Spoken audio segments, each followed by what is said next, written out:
Welcome to the WNBF UK Podcast.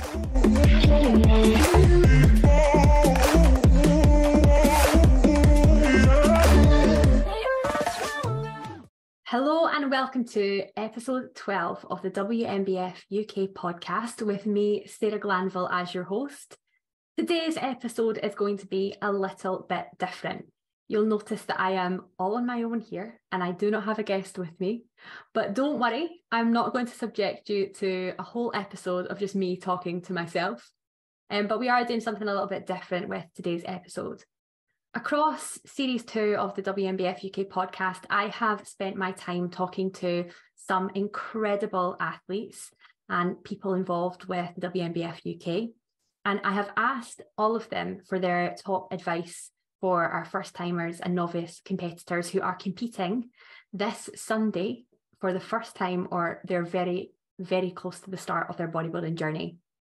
And across the episodes, I have gained some real insight and some incredible advice for you all to absorb and to take in and to think about coming into this weekend.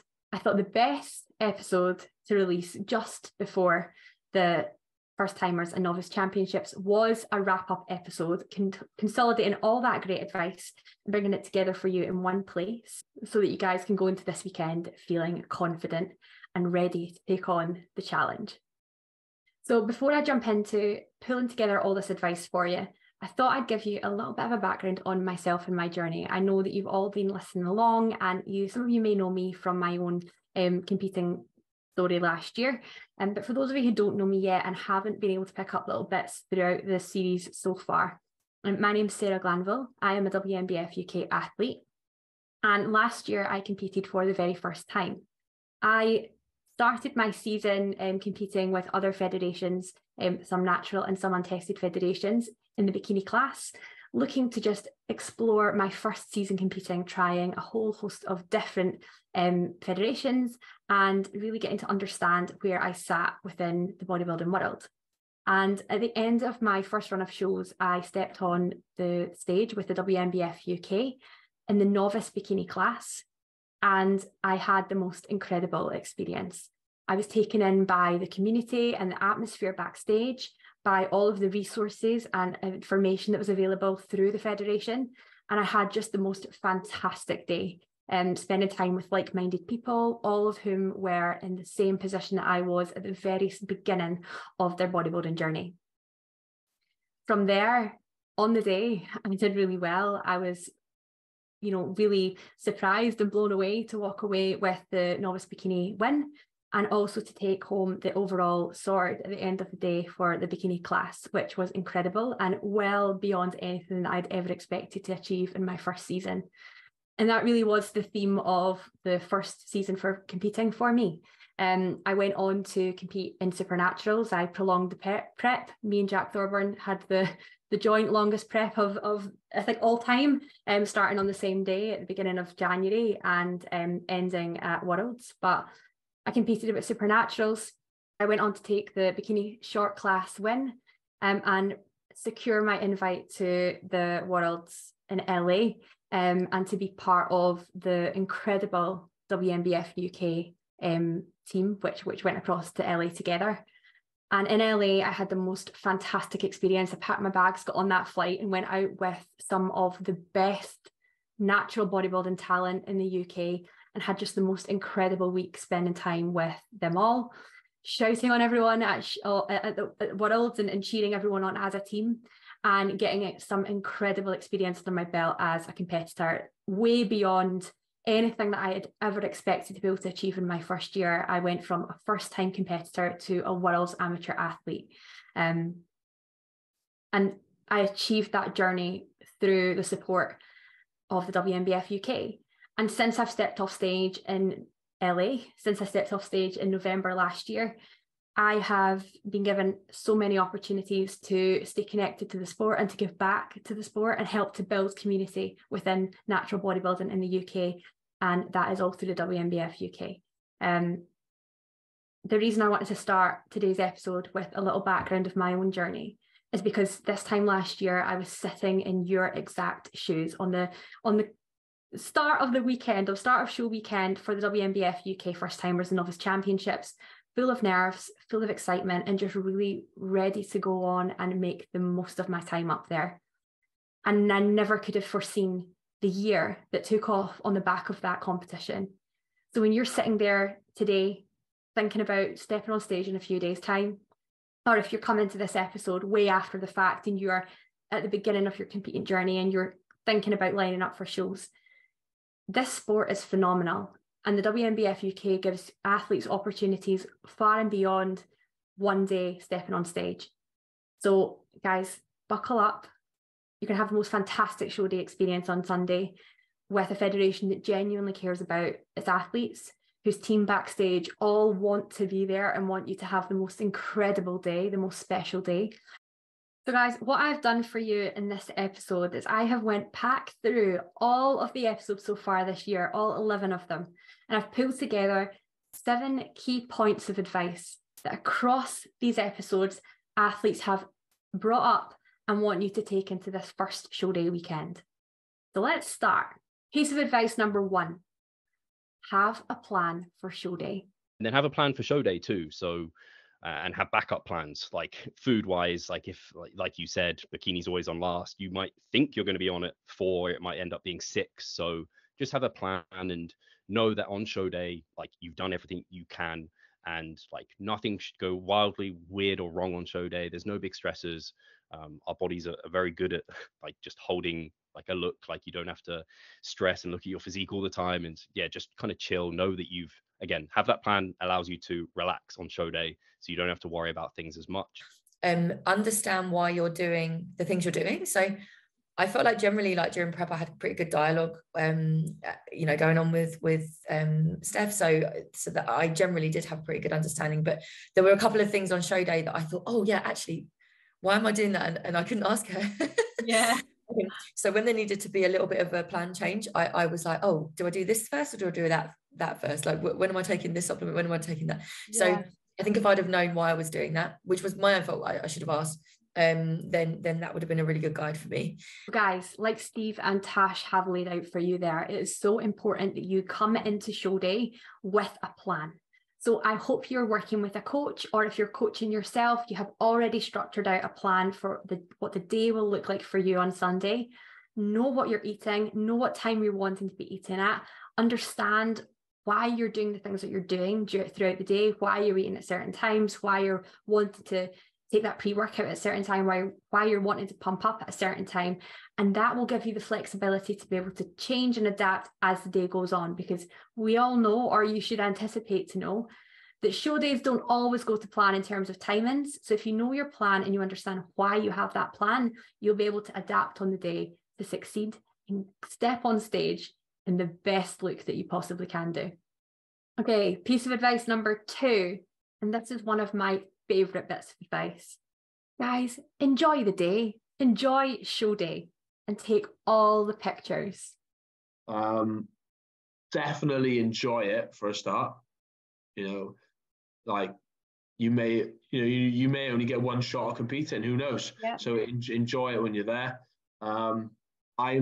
I've always been really good for it. I get hounded for it, but take as many pictures as you can, because like it's a bit embarrassing, but honestly, during prep, I would have taken over 100 pictures a day just of me. Like, don't get me wrong, 50 would have been the same just to get the right sort of angle, whatever.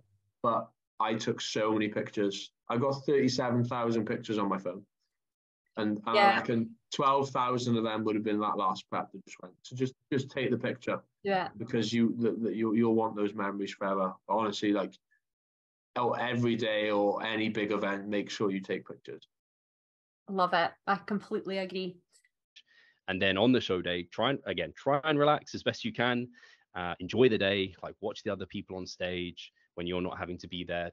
Do like watch the clock and watch when your category is going to be on, so you don't miss that and you're rushing to get on stage and miss your opportunity to get a pump up if you need one, because that's important. And then just kind of be confident again in that knowledge of you've had the plan, you've executed the plan, you've done everything you should have. So now you can go on stage and be like poised, present, bring energy, like you said. Try and get the eye of the judges. Don't go wild on stage, like do something silly. But bring kind of energy, smiling.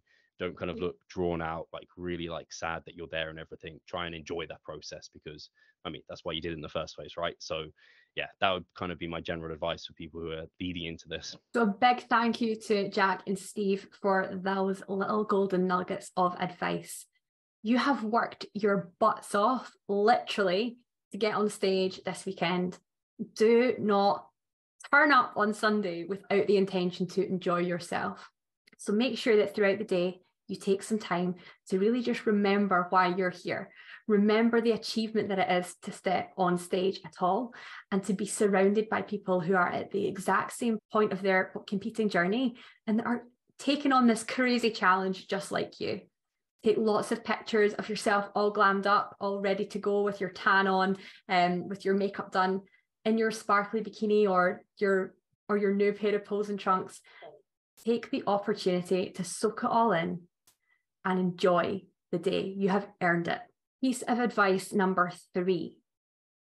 Take a last look at the WNBF UK posing criteria and set yourself up to succeed with your presentation and posing on show day.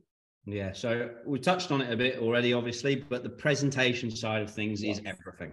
Like, if I'd got on stage at the British show and I hadn't have sought out the advice that I needed in terms of getting my presentation right, I would not have come in the top 3. I would have not got an invite to the Worlds. And it would be very easy after competing however many times I've competed to have gone into that show and gone, oh, well, I've competed before. I know what to do. Yeah. I've done men's physique. I know what to do. Like, but it's not the reality. Like these shows from federation to federation do vary the criteria. The whole, well, all of the classes have evolved since I very first started competing. So it is important that you do get in the loop of understanding what is required from you in terms of your presentation, and especially if you're a first timer, because I can almost guarantee that any first timers show, if you just get on stage and know how to present yourself, you'll be in the top half straight away, because so many people do go to these shows and haven't got a Scooby-Doo. They'll watch a YouTube video of an American men's physique show and think, okay, well, that's how like Brandon Hendrickson or Jeremy Bundia posed in 2018 or 16 or whatever. And that's what I need to do. Yeah. Ryan Terry looks great when he puts his hands behind his head and tenses his abs. I'll do that pose. Like, well, if it's not in the criteria, you'll get marked down for it. Marked down, yeah.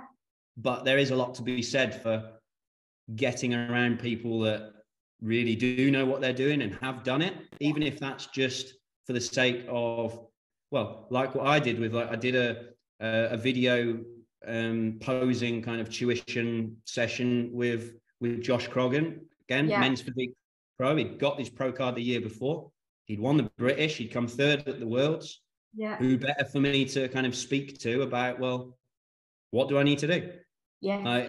And you've got to seek out the right advice in that side of things to really kind of give yourself the best chance to turn up on the day and give yourself the best account you can. And even with doing that, like I did, there was still things that after that competition was like, okay, I could have done better if I did that. Maybe if I tweak this. So there's always going to be stuff to learn. There's always going to be improvements you can make. But a lot of that comes from like seeking out the right opinions from the right people. Yeah. Because again, posing's a big thing. So so getting a coach that sort of is well educated. Yeah. You might have to pay. So you sort of think, well, I'm saving money on prep anyway because you're not going out. So I'm going to put that money into a decent coach. And then obviously if they don't do it, get somebody that's really good at posing. Yeah. I mean, one that I haven't been to is with Steph. I've never done a posing session with Steph or McCann. You know, I've never, they're 2 women that, because I always have my posing from either Darren Loxton or Rob Waterhouse. So I've always gone to a guy. So it's sort of getting sort of different, both male and female, depending on a male or female athlete. It doesn't matter, because you find that maybe a female posing coach can actually work better with a male athlete because they make more of a flow rather than a... Do you see what I mean? Very like, so that, it's getting somebody to make your poses flow better and not so like really sort of like tense and strain and like you look like really awful holding that pose, not being more relaxed with your posing. Because that's one thing that one of my first competitions, and it's pretty much carried on all the way up until I was a pro, was posing. Even I mentioned to Steph again, I was like, how was my posing? They won't care about anything else. Didn't care about my hamstrings and my glutes. I absolutely like shredded. I was worried about my posing. But you definitely still need work. So even double pro, it's just those sort of like, front lat spread, I just really find it difficult to get into. So posing. So I absolutely loved this bit of advice from Charlie and from Zoe. Posing and presentation is so important. It will determine the tiniest little fraction of points between competitors on the stage on the day. So make sure that you are nailing your posing and presentation. Now, I hope that for the last few months, you've been practicing your posing and presentation a lot. I'm sure you all have been.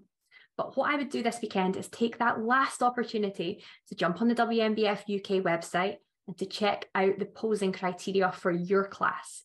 Make sure that you're presenting yourself in the best possible way. You're understanding the mandatory poses for your class, and they may differ from other federations that you are planning to compete with or you've competed with in the past. So make sure that you know what's expected of you. And that means that you can step on stage on show day and absolutely excel, confident in the knowledge that you are delivering exactly what the judges are looking for. Okay, piece of advice number 4, check out the WADA website and make sure you're leaving nothing to chance with any supplements that you'll take on the day to make sure that you're being compliant to the WNBF UK drug testing policy.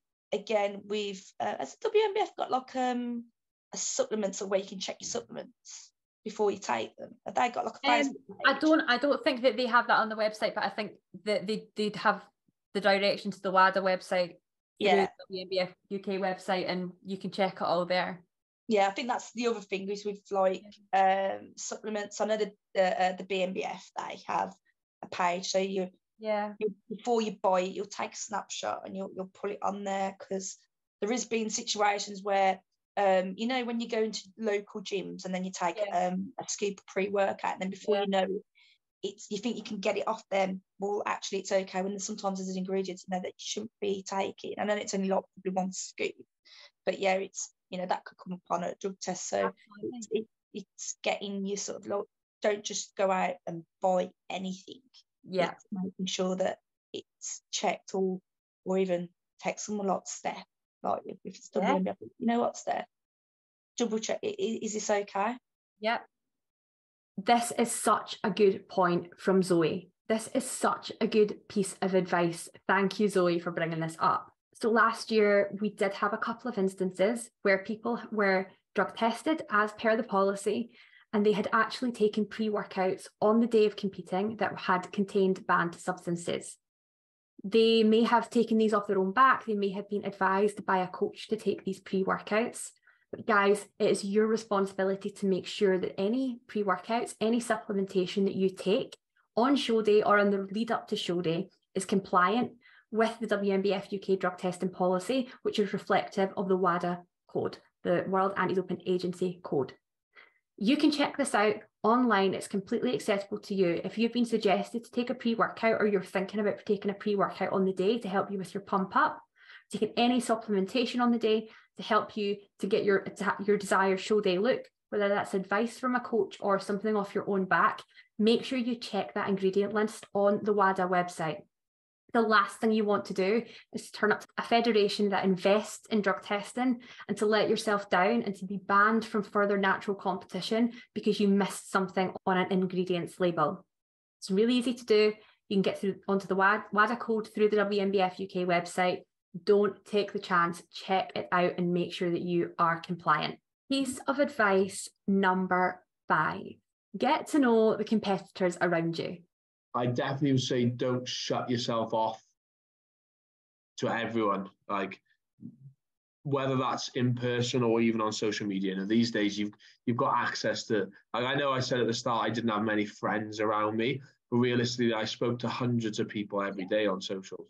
Yeah. So, definitely keep in contact with people. You are never going to be surrounded by a group of people who are more like you in the hobbies that they take part in the drive and ambition that they have, the competitive energy that they have, their commitment to bettering themselves than you are on Sunday in that theatre. You're surrounded by people who are at the exact same point of their bodybuilding journey, which is just the beginning. This is a unique opportunity to be around like-minded individuals who are in the same shoes as you and to soak up the most incredible experience together. Make connections, ask for each other's names, connect over social media, share your experience and your stories. Be surrounded by that positive energy and that community feel. On top of the competitors that you're surrounding yourself with, within the WNBF UK backstage team, the judging panel, the federation heads, you are in a unique position that you are surrounded by seasoned and passionate athletes who are all there because they want you to have the most incredible day. So network, get to know people. Again, ask questions, ask for feedback, and take the unique opportunity that you have to get to know some of the best natural bodybuilding talent in the UK. Piece of advice number 6. This one's especially for the ladies, so listen up. We will not let you go on stage without your makeup and your tan done. Yes, so you will be having your tan, your hair and your makeup in the same morning, of course. What is really important is that you stick to your hair and makeup times, because if one person runs over for hair and makeup, that pushes everyone back. Yeah. And it is priority that we make sure everyone is done before the show starts. Tan can be done before or after your hair and makeup. Yeah. On the morning of the show, tan can take around 10 minutes to do. So you will definitely have time before or after your hair and makeup. Yeah. Between 6 and 10 a.m, your hair and makeup, if you're having both, will be an hour and a half. Yeah. Meaning that you will most certainly have time before or after to go and have your tan done. For sure. And the reason that you can get it done before or after is because when they do your top coat tan, they don't tan your face. So it'll literally be from the neck down. And that's regardless of whether you have makeup on or not. Boys as well, no tan on the face. So that's right. Yeah, awesome. And it's not something to worry about, I suppose, if your tan time is the same time as your makeup time. The planners can be flexible to move you around. That's right. Yeah, we don't want you to stress about your tan clashing with your hair and makeup. Even if tan does get given at the same time as your hair and makeup, it's usually a walk-in slot. Yeah. So you can go any time in between the times given to you by tan. Brilliant. So yeah, if anyone does have any major concerns, of course I am here to answer your questions. But we can assure you that you most definitely will have your hair, makeup and tan done all within the right amount of time. Absolutely. So no one said it better than Rebecca did just there. But trust us, you're not going to be allowed to step on stage without your makeup and your tan completed. So guys, make sure that you turn up on time for your appointments, ready to be seen for your hair and makeup. The priority for you as a female with a makeup booking or a hair booking is to get to your hair or makeup and makeup booking at the time that they have designated for you. Those time slots need to be stuck to. The whole rota is based on the fact that you arrive for your appointment at your time. Tanning is more of a walk-in slot, and your tan can be done before or after your makeup is done. So do not panic if your tan time is at a similar time to your makeup time. You will not go on stage without your tan and your makeup done, but prioritize your makeup and hair time slot and walk into tan at another time. Okay, we're finally at the last piece of advice for this episode. And for that final piece of advice, it's around expectations and mindset? I think as a first timer, you're going in and you are going in blind. So you're going into something that you've not done before. I think one of the most important things is not to put too much pressure on yourself. Like we've said all through, you want to be competitive and you want to get the best possible position you can be in. But I'll say it all the time on stuff like my Instagram and stuff like that, is at the end of the day, you are only against yourself in the long run. So it is just, and it's so cliche and people say it all the time, but it is you v you. And as long as you're focusing on just making yourself better than you have been previously, that, I think in essence of it, that's the best thing that you can do. Like I didn't put any massive expectation on myself. I wanted to not look out of place.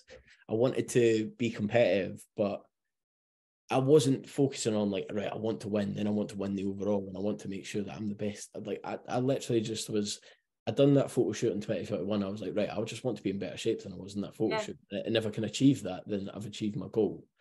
So I think for anybody who is thinking of competing, is I think they should just set the goal of stepping on stage and set the goal of pushing themselves as hard as they can to be the best version that they can be when they get to stage. Yeah. I think if you can do that, then you've achieved something. You've achieved your goal. Yeah. If you pick up some silverware, you pick up a place in, fantastic. Like that is honestly like the best sort of cherry on top. But getting to that point of setting a goal of stepping on stage, getting into, for 99% of people, the best shape you've ever been in your entire life, and then getting to showcase that in front of a full audience where you're strutting your stuff and you're loving life and you're like, do you know what, I look mint. Like there is nothing better. Like it's so enjoyable.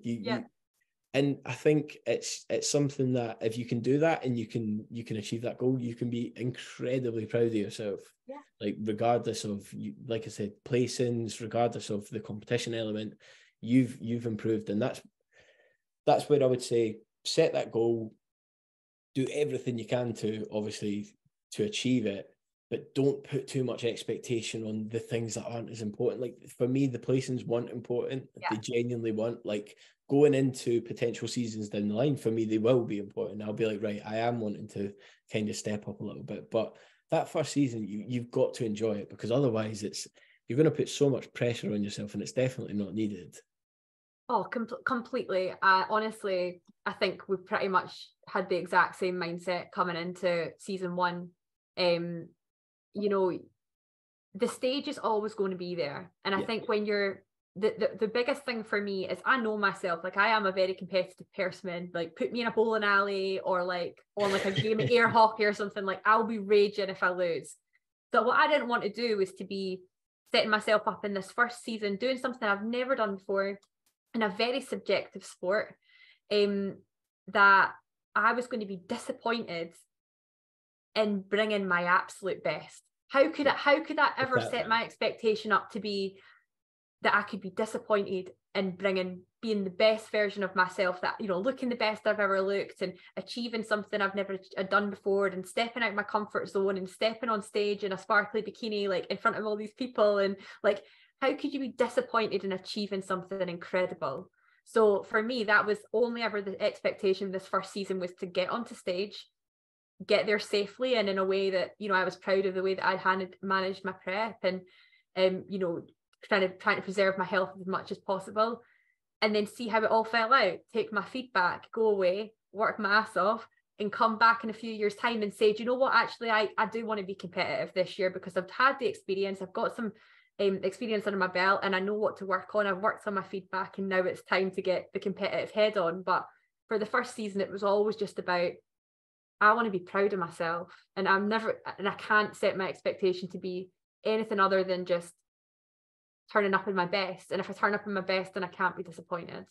Yeah, that is it 100%. Like you it's very hard not to put pressure on yourself, and I think a little bit of pressure is good to put on yourself, but like you said, you need that kind of realistic, like almost as if you're on the outside looking in, and you need to kind of be like, right, your first season, go out, enjoy it, relish it, absolutely enjoy every single second of it, because it will tell you everything you need to know about your kind of future in the sport. If you do that, you achieve what you wanted to achieve, and you're like, right, I'm hungry for more, then you know that you're gonna just keep getting better and better and better. But if you do that and you're like, I've achieved my goal now, I'm going to move on to something else, then you've still got something to walk away and be proud of. So I think it's so important to kind of just have that kind of realistic expectation of no pressure on things like placings and stuff like that, but just have the pressure on the fact that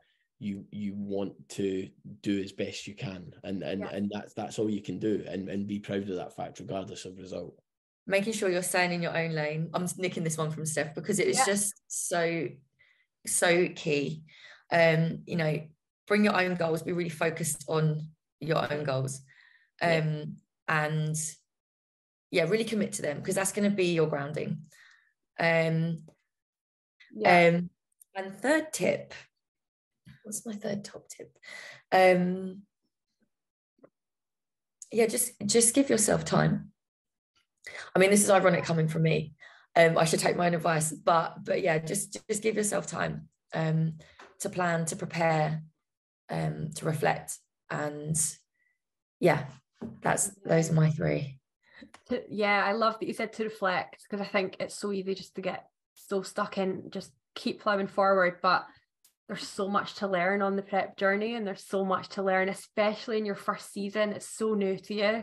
It's really important to take some time out and just, how am I feeling about this? You know, what's the lessons, what have I learned, what have the challenges been, what have I overcome?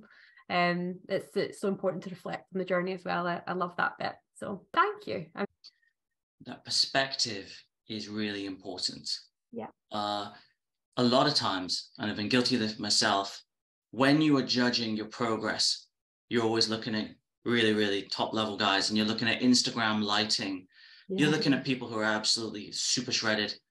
Then you look at yourself, you look back at them, you look back at yourself, and you're like, you know, I don't look as good as I should.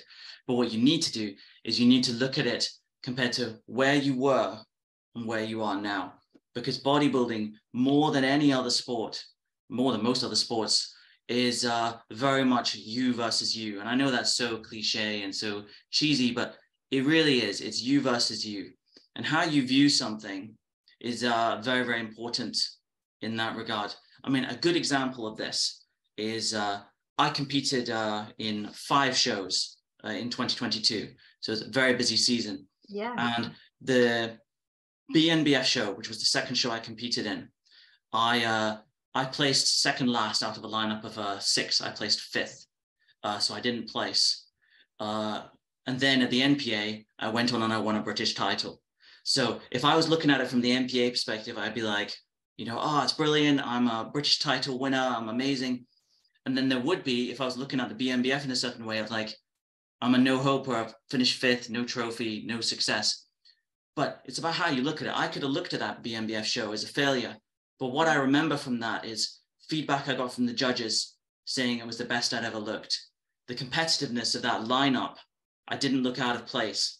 The fact that, and he might laugh if he actually watches this, Josh Olagoke, who's now a BNBF pro, who won the BNBF Northern show quite easily, in fact, backstage, he looked at me as a peer and as a competitor. So he was kind of like glaring at me, giving me the eyes until he knew he had me beat. He was like backstage. And like, that was a positive because he saw me and the physique I had as a potential threat. Only until he saw the rest of it. But like, you know what I mean? Like, and that shows like, that's positives that can be taken from that. And here's a simpler way of looking at it. And this was something my dad said to me the other day. Actually, this is cheesy. We can cut this if it's silly. But I do a lot of driving because I go up and down to see my dad in Aberdeen. And one thing drivers in Scotland, for whatever reason, love to do, or everywhere, is they love to tailgate you on the motorway. You're going 70 miles an hour and they're one car length behind you. And that really annoys me. I get road ragey about it. So you look in your rearview mirror and they're super close to you. And my dad said to me, like, well, why don't you just look in the wing mirror instead? They'll look a lot further away.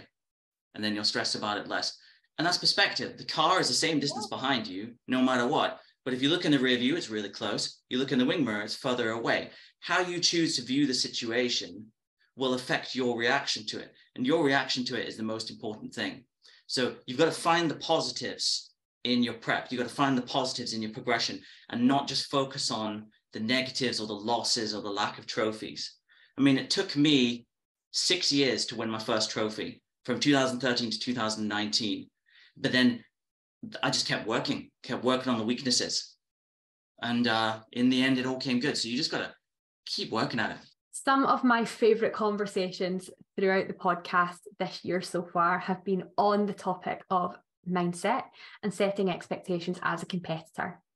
And I think for me personally, my mindset going into last year set me up to succeed in my first year in competing, but also in the future of my competing journey, because I didn't set my expectations too high. I'm doing something that I'd never done before and trying a completely new sport, but I didn't know how I was going to place and how I was going to sit.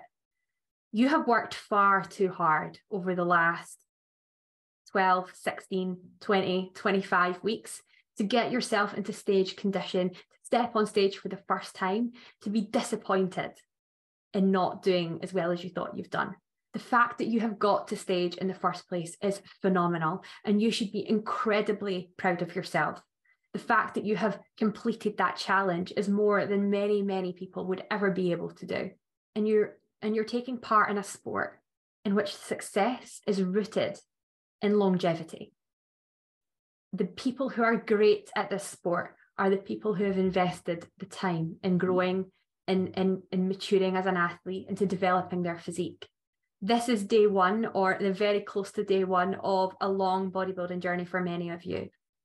Take the opportunity this weekend to have the most incredible show day. Show off your hard work. See your friends and family in the audience, or hear their feedback over the live stream, and enjoy every second up on that stage.